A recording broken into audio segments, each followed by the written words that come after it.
జనసేన అధ్యక్షులు పవన్ కళ్యాణ్ గారు, అలాగే తెలుగుదేశం పార్టీ జాతీయ అధ్యక్షులు చంద్రబాబు నాయుడు గారు, చంద్రబాబు నాయుడు గారి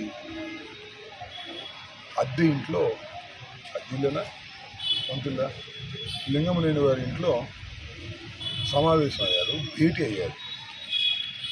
వాళ్ళు భేటీ అవుతూనే ఉంటారు, నా చిన్నప్పటి నుంచి భేటీ అవుతూనే ఉన్నారు, కానీ ఏది తేలదు, అవ్వదు. అసలు పవన్ కళ్యాణ్ అనే నాయకుడు ఎక్కడి నుంచి పోటీ చేస్తాడని తెలుసుకోగలిగారా? చంద్రబాబు నాయుడు గారు కుప్పంలోనే పోటీ చేస్తారా, మరోటి పోటీ చేస్తారా తెలుసుకోగలిగారా?